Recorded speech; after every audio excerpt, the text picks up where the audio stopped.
off on 220. From Illinois, it'll be Jace Punke. And this is Josh Heindselman. And Josh Heindselman from Oklahoma. So Jace Punke, I believe, is the younger brother of Dak Punke. Yep. Very good young Greco guy who's at the University of Missouri. Right. So I got to give him a shout out. Former Missouri Border Brawl wrestler as well, Coach. So we got to get him in while we can, get him all love. Well, and Josh is a two-time All-American UWW. It just went both ways. So I mean, this is who's the favorite here? Is Josh the favorite, Eric? I'll reserve comment. I'll just say that he likes his guy. All I'm going to say is this: Josh, he's the kind of kid that does everything he can in his power to get better. From a practice standpoint, from traveling, went out to Vegas with us, wrestled in the Western Regional. I mean, just puts a lot of time into getting better. I mean, obviously you look at him and you're not, he doesn't pass the eye test necessarily, but he's a kid that's competing week in and week out and truly wants to get better. Whether it's Super 32, Flow Nationals, Western Regional, Akron, I mean, he goes to everything. And starting to see the dividends pay off. Yeah, he's starting to see it. Hope the best for him. See, I think one of the things there, that's good composure by Oklahoma there. Just give up one. Yes. You plant your feet and you're going to end up getting thrown for big points. And Punke never let him get his feet set once he got to orange. Once he got to that zone, now he's taking ground. And you and I talked about this, Coach, privately. You're talking about Hawaiians and surfboarding and their ability to create heavy feet and real balance. And I assume that that's part of some of the drills that you work with when you go to like Oklahoma and Coach Guerrero, when you go to Texas with Steve Horton and NB Elite and those kind of guys. Those are sort of some of the things you're working on there, right? Well, putting a full boot down, your whole soul, put the whole shoe down. Look at Punke's feet. They're there. Most of the time, he's got a full boot down. The other thing that he takes, he makes short, explosive motions that are like small hooks going up underneath the arm, creating a little bit of level change there. My dad's an 8th degree black belt in judo, or a red belt, and he taught us a lot of the same drills. I know you and my father have been friends for about 100 years, if we time that up, right? It's amazing. And what an amazing man. But those feet from judo and Greco are so similar. In fact, he taught me Greco-Roman with a jacket on, judo jacket on, and then took the jacket off me and with some of that Mr. Miyagi stuff where I didn't even know what I'd learned. And I'm actually the first guy from Missouri to ever win Fargo. It was in Greco-Roman. I didn't even know what I was doing. I was just painting the fence and waxing the car. There you go. That will work a long way if it's done right. For sure. So we got a caution here, warning. Yeah, passivity, put him down, and now we're going to see what top looks like. And Oklahoma's got to get on the board here. Heindselman's got to get a point. He's going to move that lock. Wow. That could have been a fall, right, Coach? Pretty close. Tell you what, the guy's arm caught there. Crash gut. You got to create motion on bottom. Don't let him set his feet. Passive, Don't right? let him set his feet. There he goes. We got 53 seconds left in the first period, folks. 7-0. Jace Punke looking for a tech fall, which would be 4-0 for Illinois. Oklahoma, as we saw in the other match in the reverse teams, not out of it.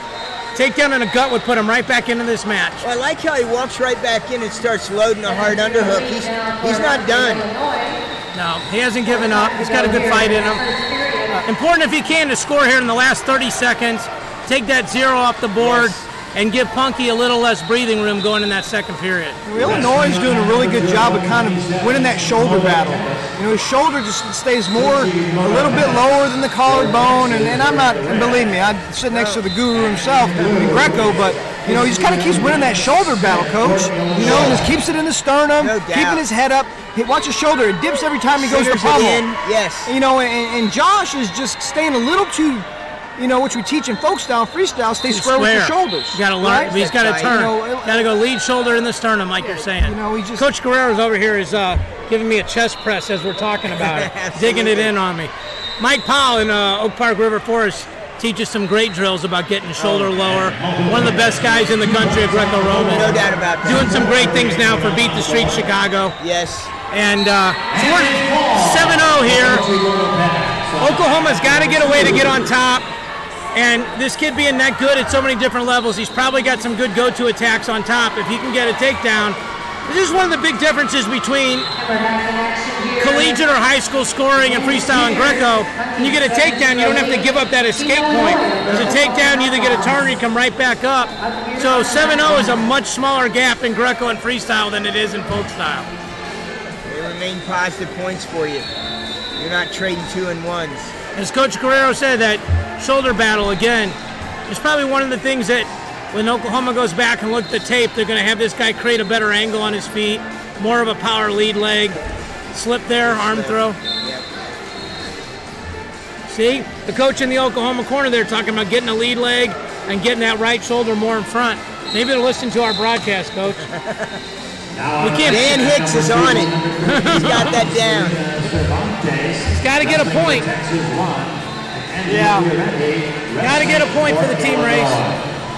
He's starting to win the underhook battle a little bit more here. Feels like maybe Punke's tiring out a little bit. As you said, though, Punke's got that full sole of the foot on the mat. That's for being a little bow-legged, little duck walking, little flat soles. Probably not the fastest 40-yard dash guy, but Greco has got good feet. Absolutely. I think maybe one of the misnomers, Coach, and you could talk a little bit about this, is when people first hear about Greco, it's like, oh, you can't touch the legs. Your legs aren't important. I was, fortunate enough to grow up wrestling both. And in a very real sense, your legs are just as important, if not more important than Greco, because that's where all your power comes from, right, Coach? Well, you got to reach with your feet, not with your hands. You reach with your hands, you get thrown. You reach with your feet. That's what right now. That's what Josh is doing such a great job of. I mean, he's really reaching with his feet. He's stepping in between. Maybe a passivity. Attention, maybe warranted. Oh, you can't get pushed out there. Coach is talking to him again. Stop squaring up. Walk into him in a shuffle, right, Coach? Yes. Front foot to back foot, front foot to forward again. Put your best foot forward. There it comes. There's what you're talking about, Coach Guerrero. Punke is smart enough. Yeah. His first attention. First attention. I'm going to tell you a sad recruiting story. Peter Kowalczyk, Team Illinois coach over there, was coming to St. Louis Community College of Merrimack, and then he goes and wins Fargo, and Northern Michigan snatched him up from us, Coach. That was the year we took second in nationals, had 9 qualifiers. Guess what weight we didn't qualify for nationals, Coach? There's your point if you're Oklahoma. That puts them on the board. Caution in 1, caution in 2. They have caution in 2 confirmed. It's that purposeful step out, making a choice, but you don't get to make that one. That's a big difference in the team score right now, because now it'd be 3-1, whereas if Punke had gotten a takedown, it would have been 4-0. 4-0, yeah. A big swing here. 30 seconds to go on this. He needs a big one now. I mean, it feels like from Illinois, they just need to not get in anything tight, right, Coach? Right. You got a hand fight, kind of pretend to stay busy. If you get something. That was good. Because now it takes it off of you. You got 8 points on the board, and you just got through hitting a great offensive move. Right. It's going to take a lot of pressure off you. Now there's not going to be another call against him. Right. Just smart. I mean, Medlin and that whole crew, Bob Baker, the director, does a great job in Illinois. They've won 60-plus titles now, and the last 100 titles offered. All right, so final score 8-2.